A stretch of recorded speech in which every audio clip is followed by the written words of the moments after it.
there, Brittany Purcell with Brittany Purcell and Associates, and my grumpy husband one more time. I give him a lot of hard time for that. He's not always grumpy, but just most of the time. Just most of the time. And he is our resident commercial broker inside of the real estate team. This is his number one passion, and something that I wanted to talk to you guys about today is something that a lot of us don't think about unless we're in the industry, and that is chicken farms. You have been handling a lot of chicken farms lately, and thinking about a farm as an income producing business definitely changes the pricing and the way everything works and the financing, the inspections. Like, there's just so much in there. So Let's talk about a couple of the differences that you've noticed. What's the first thing that comes to your mind when you think of somebody comes to you and they say, I think I want to get into the chicken business. My grandfather was in it. He thinks that I'd really love it. Can you help me find a chicken farm in the area? What are the first few steps that you're going to talk to them about? Well, the first thing I'm going to talk to them about is speaking to a banker about financing, because a lot of people, this is what I've learned being in the chicken business, a lot of people really think it's easier than it turns out to be, and it really takes a lot of work to succeed. There's lots of ins and outs, lots of pitfalls that you can get, but the first thing I would say is to go ahead and speak with a banker and kind of get a feel on where your finances are and take a realistic look at the money you're going to be making versus the work you're going to put into it. Now, aside from that, when you really start searching for a property, the main things you're going to look for is upgrades. That's probably going to be top of your list, because there are lots of farms out there that are still operating, still getting chickens, but the way these companies work, when that farm changes hands to a new buyer, they've got a big list of upgrades they want to get done.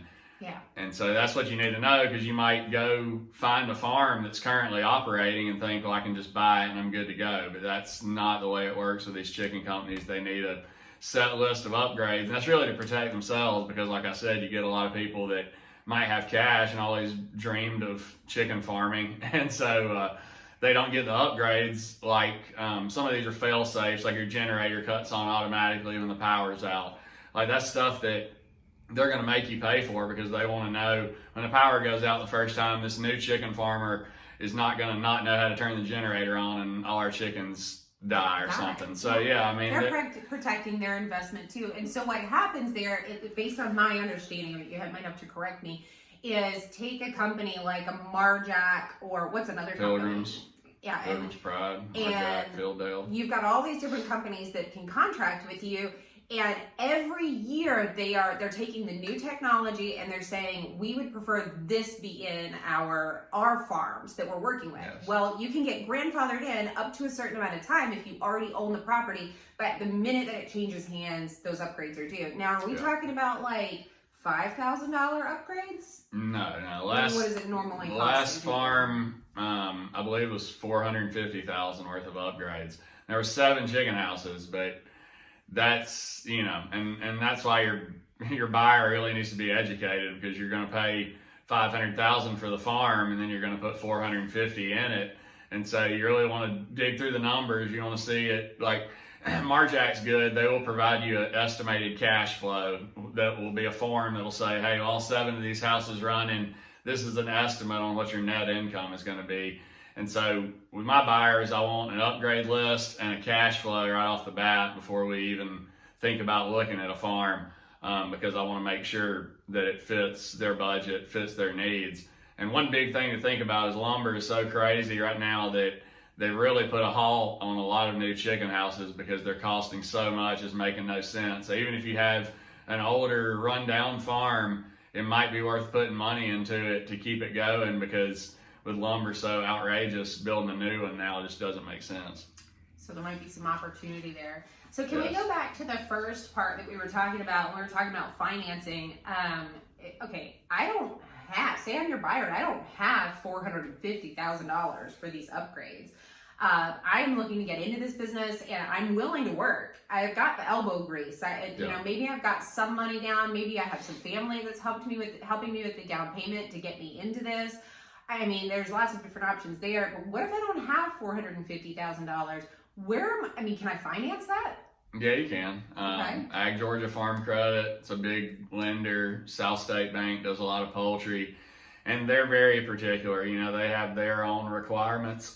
They don't want to do houses of a certain age. I think older than 93. But that could have also changed, because if there's this big push to not build new chicken houses, then maybe the banks might lean up a little bit on remodeling some of the older houses. You know, it might be a trade-off there. Yeah, just like in residential, I would say in commercial and in poultry and in farms, I would say there's multiple lenders out there. So talk to AJ, get connections with all of them, and figure out who's going to be the best fit for you. Because just because you hear no from one lender does not mean you're going to hear no from all of them.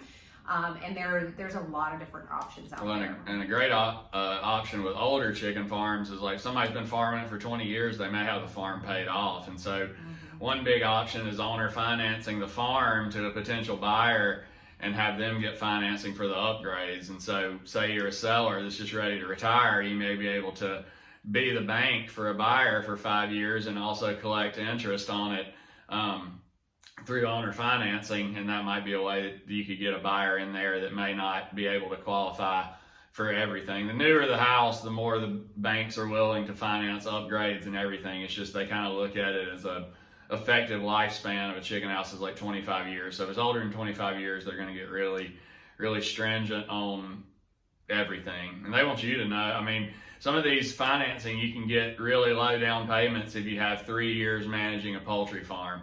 And you can manage a poultry farm for a year, then you can have management in other industries that counts for a year. So there's ways to work ahead of time and get certain experience, and that can get you better loans, because that if they know you're going to succeed and you're familiar with the chicken business, they're a whole lot more apt to give you money than somebody that's just coming into it that's never done it before. So that's one big thing, is to get some experience in that ahead of time, and it'll help you with your financing. So if you want to get details about that, feel free to reach out to us, and we'll get you connected with AJ, and he can point you in the direction of those lenders, and you can get all of your questions answered and kind of get the lowdown on what that would look like.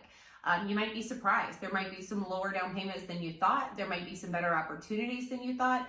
Or it could go the other way, and you could have your dreams may have been in the clouds a little bit. We might need to bring it back down to earth, and that's okay too. We're here to help you and support you and give you all the data you need to make an educated decision. So if you have any questions about poultry farms, I would suggest that you reach out to AJ or the team in general. You're going to see that in the comments or in the description on the YouTube channel, and we'll get you connected with them. Anything else you want to add about poultry farms? The only other thing I didn't really touch on is it's a real partnership between a farmer and the integrator. The integrator is the company that brings you the chickens, and so that's another thing that I do, is I try to reach out to multiple integrators, because if you're going to leave, if you're going to have to do upgrades to sign on with the integrator they're already with, there might be options for you to switch to somebody else. Marjack is building a new hatchery close to our house. And so what one of their representatives said is, now that we have a hatchery here, we really want more farms in this area, because it's more convenient for us to take our chickens right down the road to a farm. So they may be going to farms that are signed on with somebody else and saying, hey, we'll give you benefits if you come to us, because it's going to save us fuel. And so that's really, you want somebody that's digging deep for you, because there may be better deals out there for you. So that's what I do. That is exactly why you want to partner with somebody just like you. So Thanks, Grumpy. We appreciate you today. Thanks, guys. Bye, guys.